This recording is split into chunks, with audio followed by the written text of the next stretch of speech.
నమస్తే, welcome to Nationalist hub.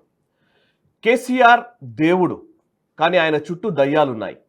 ఆ దయ్యాలే తాను రాసిన లేఖను బహిర్గతం చేశాయి. తన పైన కుట్ర జరుగుతోంది అని కేసీఆర్ తనయ్య కవిత చాలా స్పష్టంగా ఆమె ఏమనుకున్నారో చెప్పే ప్రయత్నం చేశారు.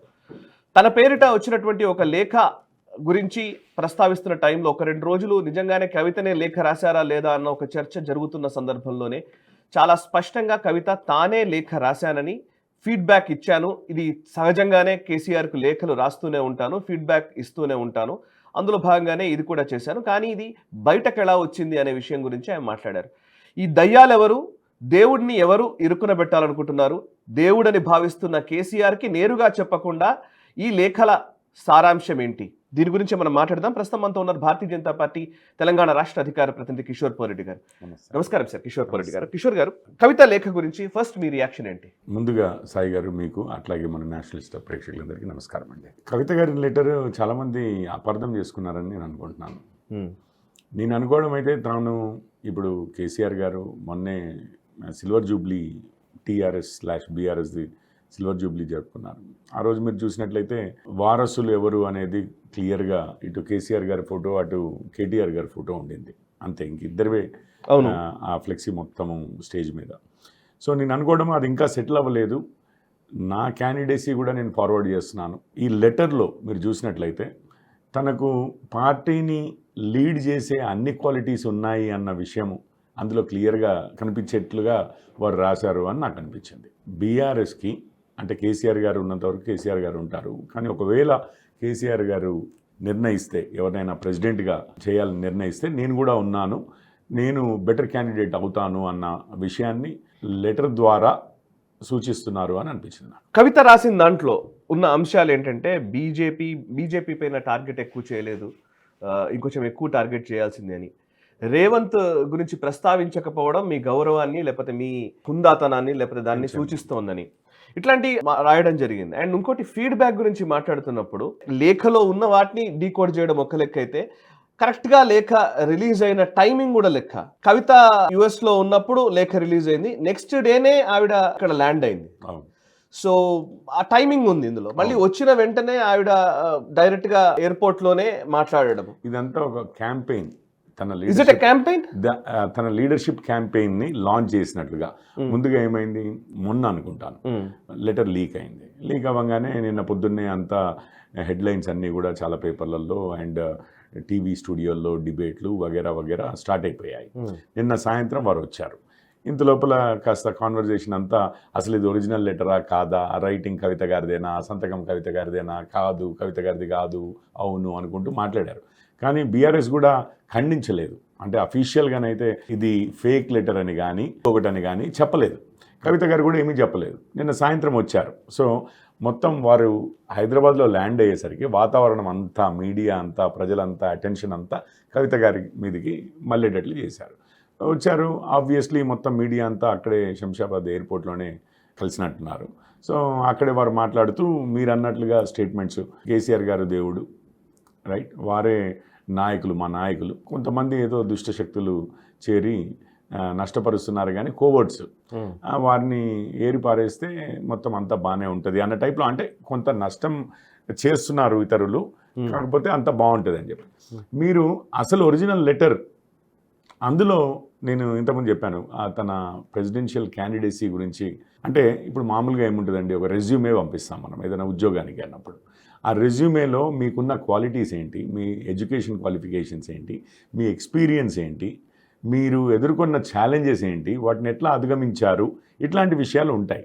సో మన ఎవరైనా ఎంప్లాయర్ ఉంటారు కదా, ఇప్పుడు కంపెనీ వాళ్ళు చూసి వీళ్ళు తగును, ఈ పొజిషన్కి వీరే బెస్ట్ క్యాండిడేట్ అని అనిపించే విధంగా మన క్వాలిటీస్ని ప్రదర్శించే విధంగా రెజ్యూమే ఉంటుంది. రెజ్యూమే అంటారు, కరికులం వైటే అంటే CV అంటారు, ఇంకేదైనా అప్లికేషన్లో ఇది ఉంటుంది కదా, అది రెజ్యూమే. అంటే ఇప్పుడు వారు ఎప్పుడు పుట్టారు, ఎప్పుడు ఏం చదివారు, ఇవన్నీ వాళ్ళ తండ్రి గారికి చెప్పవలసిన అవసరం లేదు. ఎందుకంటే ఇక్కడ నెక్స్ట్ ప్రెసిడెంట్ని డిసైడ్ చేసేది ఫ్యామిలీ పార్టీస్లో ఎప్పుడైనా కానీ ఇప్పుడు ఎవరైతే లీడ్ చేస్తున్నారో తండ్రే నిర్ణయిస్తాడు బేసిక్గా.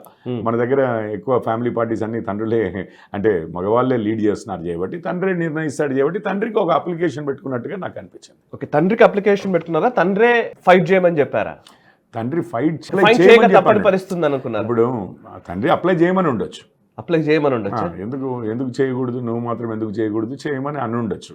కానీ ఇంట్రెస్టింగ్ థింగ్ ఏంటంటే అసలు ఆ క్వాలిఫికేషన్స్ని ఏ విధంగా ప్రదర్శించారనేది కదా అసలైన ఇంట్రెస్టింగ్ ఆస్పెక్ట్.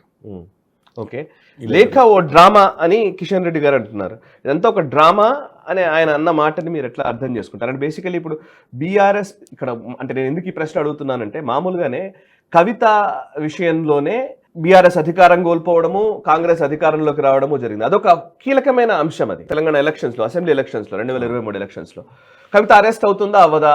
అరెస్ట్ అవ్వలేదు అనంటే బీఆర్ఎస్ బీజేపీ ఒకటైపోయాయని రేవంత్ రెడ్డి ప్రచారం చేశారు. సో తద్వారా కాంగ్రెస్ వైపు కొంత మొగ్గు కూడా వచ్చింది. అరెస్ట్ అయిన తర్వాత ఈవెన్ బీజేపీకి మంచి సీట్లు కూడా వచ్చాయి పార్లమెంట్కి వచ్చేసరికి. సరే, దానివల్ల ఏమన్నా కాదా అనేది వేరే విషయం, బట్ స్పెషల్లీ అదొక కీలకమైన అంశం అని.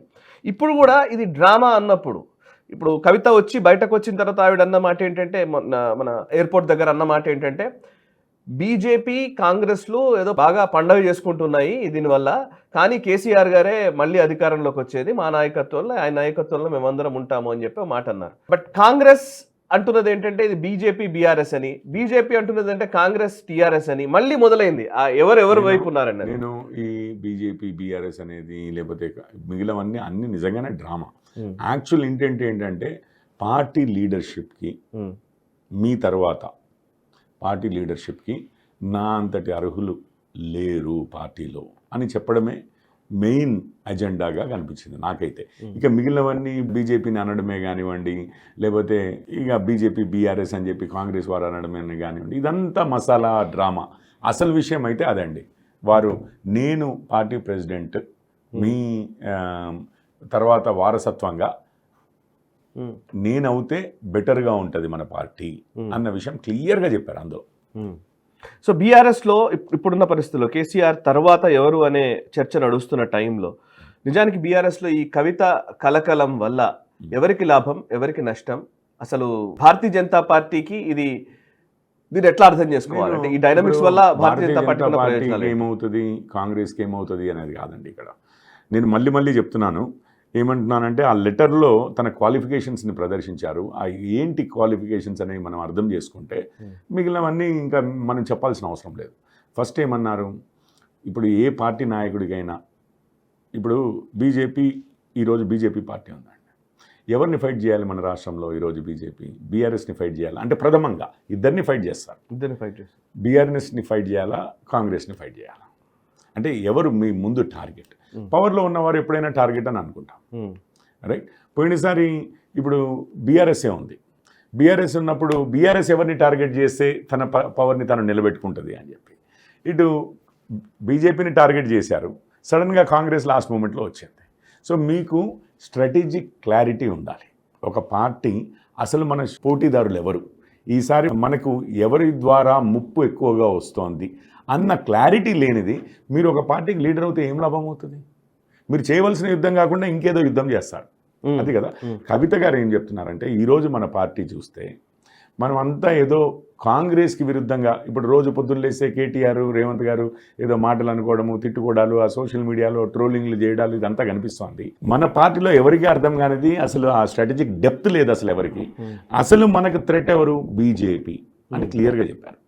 మీకు కూడా గైడ్ చేసిన వారు ఎవరో తప్పుగా చేశారు, మీరు 2 నిమిషాలే తిట్టారు బీజేపీని.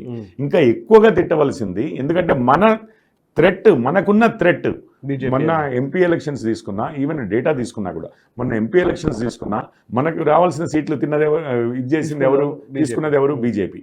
మనం ఈరోజు ఎమ్మెల్సీ ఎలక్షన్లలో పోటీ చేసి ఒక గౌరవప్రదమైన ఓట్లు సంపాదించగలమన్న ధైర్యాన్ని కూడా కోల్పోయింది. ఎందువల్ల? కాంగ్రెస్ వల్ల కాదు. ఎందుకంటే వారు రాశారు కాంగ్రెస్కి ఇంత వ్యతిరేకత ఇంత త్వరితగతిన వచ్చిందని. ఎవరి వల్ల మనకు ఆ ధైర్యం కోల్పోయాము అంటే బీజేపీ వల్ల. ఇంత క్లియర్గా మనకు బీజేపీ మన శత్రువు అని కనిపిస్తుంటే, అండ్ ఇంకొక విషయం చెప్తాను.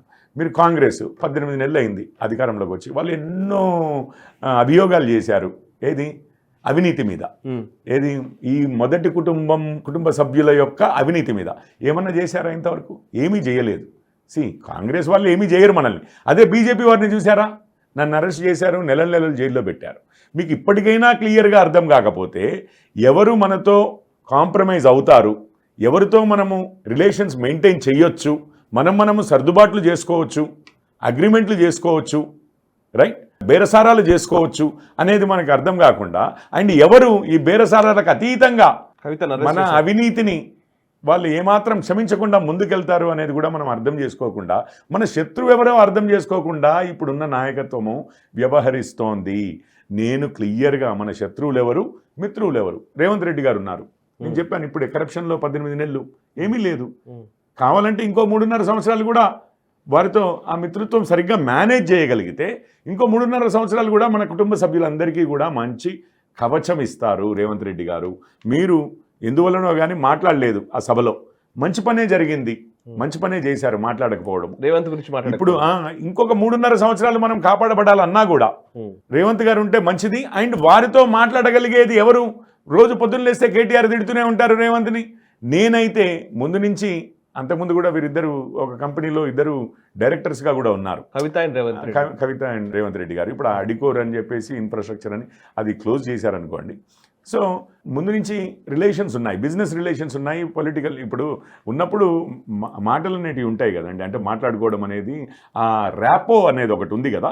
నేనైతే ఫ్యామిలీని కాపాడగలను, అసలైన శత్రువుతో ఫైట్ చేయగలను. ఇంకొకటి, అసలైన శత్రువు బీజేపీ అయినప్పుడు మన ఎజెండా ఎట్లా ఉండాలి? మన ఎజెండా బీజేపీకి విరుద్ధంగా ఉండాలి.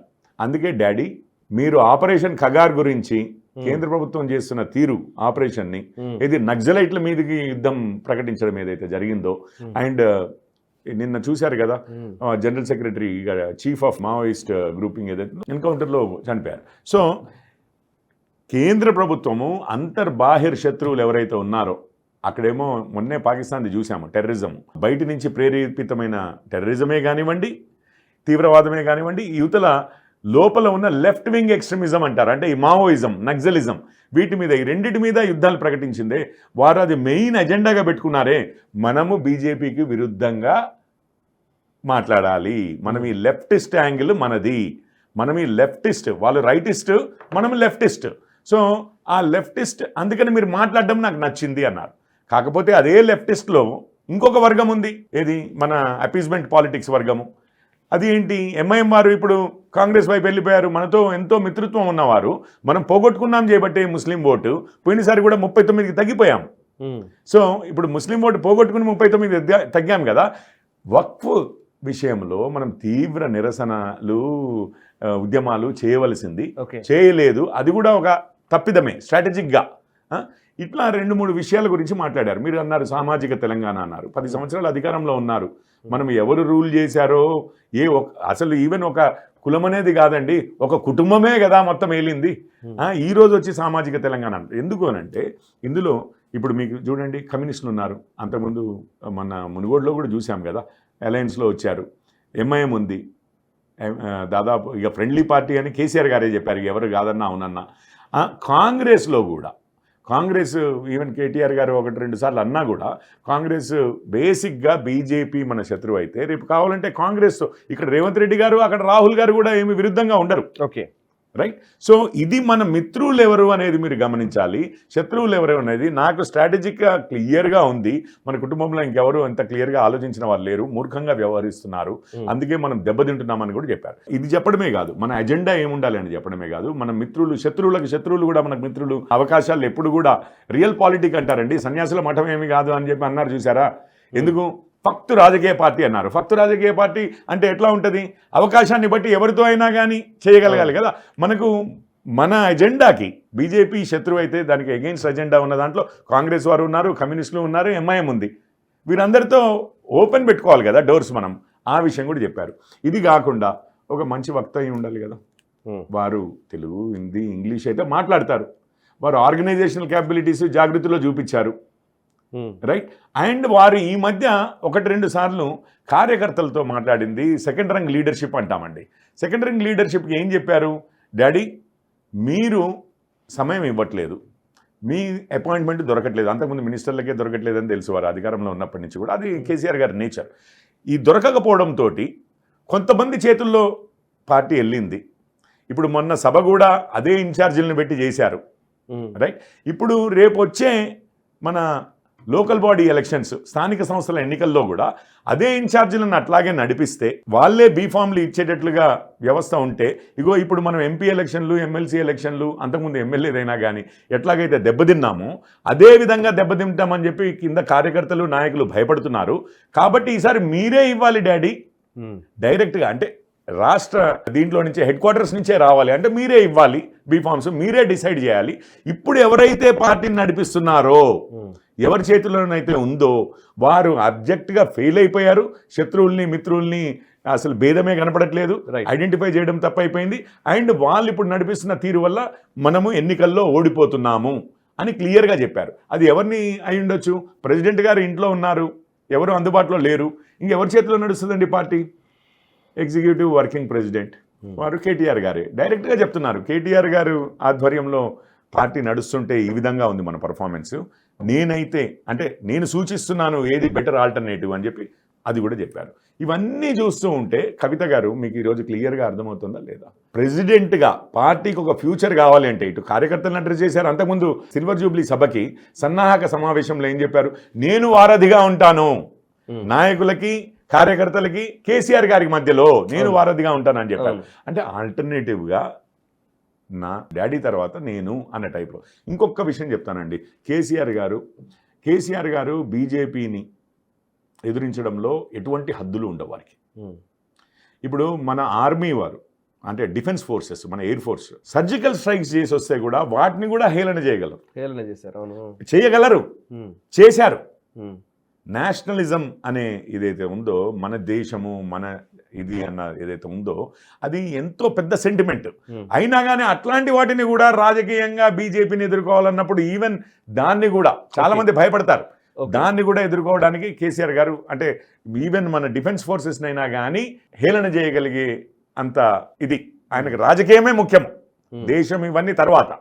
కవిత గారు కూడా ఏమన్నారు ఒక ఇంటర్వ్యూలో, అంటే వారిది సమరైజ్ చేస్తే ఒక ఇంటర్వ్యూలో ఏమన్నారు, కాశ్మీర్ని అసలు భారత్ గుంజేసుకుంది, కాశ్మీర్ని ఫోర్స్ఫుల్ గా విలీనం చేసుకుంది అని చెప్పారా లేదా?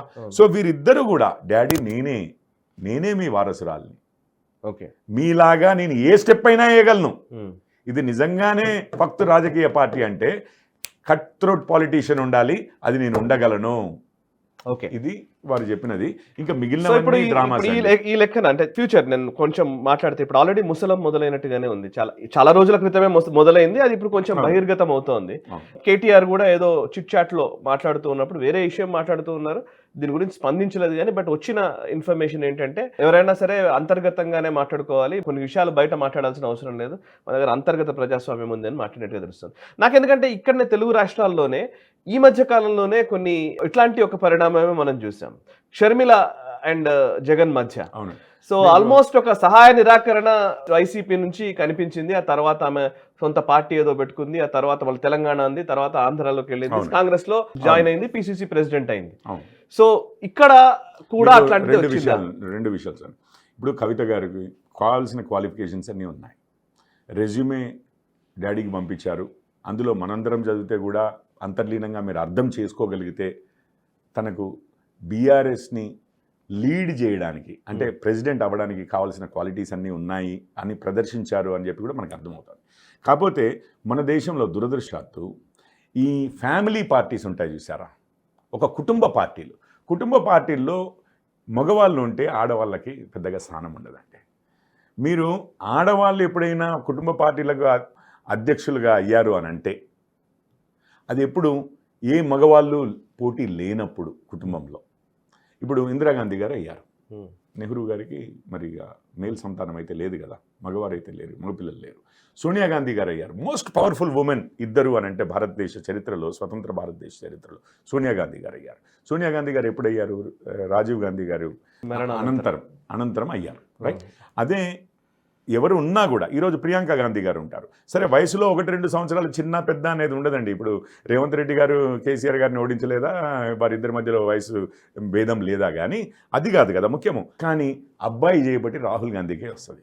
ఇక్కడ కూడా మనము డిఎంకేది చూసాము, కనిమొళి వారు ఇంకా బెటర్ ఉండొచ్చు గాక, కానీ అక్కడ వారికి రాదు. ఎక్కడైనా చూడండి మీరు, బీహార్లో ఆర్జేడీ చూడండి, యూపీలో ఇది చూడండి, ఎక్కడైనా మగవారు కుటుంబంలో ఉన్న మగవారికి సంక్రమిస్తుంది. ఏది ఈ వారసత్వ పార్టీల్లో వారసత్వం అనేది, వారసత్వ పార్టీల్లో. ఇప్పుడు క్వాలిటీ వైజ్గా తీసుకుంటే అసలు అయితే నాకు అనిపించింది అయితే కవిత గారికి పర్సనల్, ఇప్పుడు వారి అవినీతి ఆరోపణలు ఇవన్నీ ఉన్నాయి, ఇవన్నీ తర్వాత విషయం, కానీ ముందు వారి పార్టీలో అవినీతి ఆరోపణలు లేనిది ఎవరి మీద ఫైల్ కాలేదు, కేసులు మేనేజ్ చేస్తున్నారు చేయబట్టి, కానీ అందరి మీద ఫైల్ అవ్వగలిగే ఇంకా ఈ వీరికన్నా పెద్దవి ఫైల్ అవ్వాల్సిన అవసరం ఉన్న ఇదే కదా, సందర్భమే కదా. అయితే నేనేమంటున్నాను అంటే వీరు మాత్రము క్రిస్టల్ క్లియర్గా ఇవన్నీ క్వాలిటీస్ ఇంతకుముందే చెప్పాను సార్ నేను. ఆ క్వాలిటీస్ ప్రకారం తీసుకుంటే, నిజంగా క్వాలిటీస్ ప్రకారం తీసుకుంటే కవిత గారు పార్టీని లీడ్ చేయడానికి ఎవరయ్యా కుటుంబంలో మొదటి ర్యాంక్ అవుతారు అని అంటే కవిత గారే అని నేను అనుకుంటున్నాను. కానీ దురదృష్టవశాత్తు మన దగ్గర ఉమెన్ లీడర్స్ అయ్యారు, టాప్కి వెళ్ళారు అని అంటే సొంతంగా పార్టీలు పెట్టుకునో లేకపోతే ఒక పార్టీలో సొంతంగా ఎదిగిన వారు ఎవరెవరండి? మమతా బెనర్జీ గారు, మాయావతి గారు, లేకపోతే మన అమ్మ జయలలిత గారు, ఇట్లాంటి వాళ్ళు వాళ్ళ తండ్రుల నుంచి వారికి సంక్రమించలేదు, ఇంకెవరి నుంచో సంక్రమించలేదు, వారు తొందరగా చేసుకున్నారు. మా పార్టీలో అది బీజేపీ ఈజ్ నాట్ ఏ వంశపారంపర్యమైన పార్టీ కాదు కదా, కాంగ్రెస్ ఈ రీజనల్ పార్టీస్ కదండి, వంశపారంపర్య కుటుంబ పార్టీలు చెప్తున్నాను. మా దాంట్లో సుష్మా స్వరాజ్ గారు అయ్యారు, ఇంకెవరైనా అవ్వచ్చు, అవుతారు కూడా, తర్వాత మినిస్టర్లు అవుతారు, ఎమ్మెల్యేలు అవుతారు, ఎంపీలు అవుతారు, ముఖ్యమంత్రులు అవుతారు, ఎవరైనా అవ్వచ్చు గాక, ఎవరైనా అవ్వడానికి అవకాశం ఉంటుంది, ఎందుకంటే అది కుటుంబ పార్టీ కాదు నేను అనేది, నేను కుటుంబ పార్టీల గురించి చెప్తున్నాను. సో మోస్ట్లీ పేట్రియార్కీ అంటూ ఉంటారు వీళ్ళంతా లెఫ్ట్ లిబరల్స్, ఏమంటారంటే పితృస్వామ్య వ్యవస్థ. ఆ పితృస్వామ్య వ్యవస్థ ఈ లెఫ్ట్ ఎవరైతే క్లెయిమ్ చేసుకుంటారో వాళ్ళలోనే, ప్రోగ్రెసివ్స్ అని క్లెయిమ్ చేసుకుంటారో వాళ్ళలోనే ఎక్కువగా ఉంది, దానివల్ల బలైపోయే అవకాశం ఉంది. అయితే ఇప్పుడు వీరికి రావాల్సిన పొజిషన్ వీరికి రాలేదనుకోండి, ఇప్పుడు వచ్చేవారు ఎవరున్నా కూడా పోటీదారులు చేయబట్టి కవిత గారిని అణిచేయడం అనేది జరుగుతుంది. వారు చెల్లెల, అక్కన, అన్నన, తమ్ముడా ఇదంతా ఉండదు, అణిచేయడం అనేది జరుగుతుంది. ఒకవేళ అణిచివేస్తే భరించి ఊరుకునే వ్యక్తి అయితేనేమో, ఇప్పుడు ఎన్నో కుటుంబ పార్టీల్లో మనం ఇవి చూసాం, ఆ సెకండ్ పొజిషను, థర్డ్ పొజిషను, ఇంకా వాళ్ళు ఇది ఉంటే అసలు థ్రెట్ అనుకుంటే అట్లాగా అసలు పూర్తిగా కనపడకుండా చేయాలనే ప్రయత్నం చేస్తారు. వీరు సరే ఏదైతే ఏముంది, ఎంత అవమానమైనా అందులోనే ఉందామనుకుంటేనేమో ఉంటారు, లేదా వారు నిజంగానే ఫైటర్, తను చెప్తుంటారు కదా ఢిల్లీలో అరెస్ట్ అయినప్పుడు కూడా ఫైటర్ ఇది తెలంగాణది అని చెప్పేసి. సో వారు నిజంగా ఫైటర్ అయితే మీకు షర్మిల గారి ఆప్షన్ ఉండనే ఉందండి. అయితే ఒక్క విషయమే చెప్తాను, అంటే షర్మిల గారి ఆప్షన్ అంటే కాంగ్రెస్లో వెళ్ళి జాయిన్ అవ్వడం. అయితే ఒక్క విషయం ఒకటి గుర్తుపెట్టుకోవాల్సింది, బీఆర్ఎస్లో నాకు అనిపించేది జరిగేది కూడా, షర్మిల గారు తాను గెలవలేకపోయినా అన్నను మాత్రం ఓడించింది. Okay, right. సో కేటీఆర్ను ఓడించగలదు అంటారు.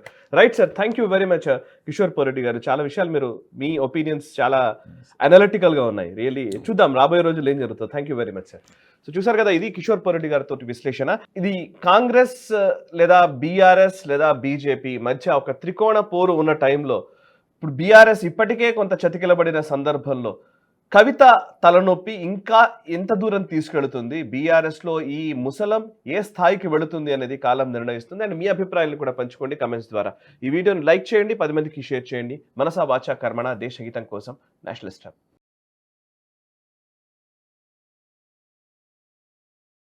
ఈ వీడియో మీకు నచ్చినట్టయితే లైక్ చేయండి, 10 మందికి షేర్ చేయండి, అలాగే కామెంట్ల రూపంలో మీ అభిప్రాయాలను మాతో పంచుకోండి. Nationalist hub group of channels ను సబ్స్క్రైబ్ చేసుకుని తెలుగునాట జాతీయవాద జర్నలిజాన్ని ప్రోత్సహించండి. ఈ వీడియో కింద ఉన్న బెల్ ఐకాన్ పై క్లిక్ చేయడం మర్చిపోవద్దు.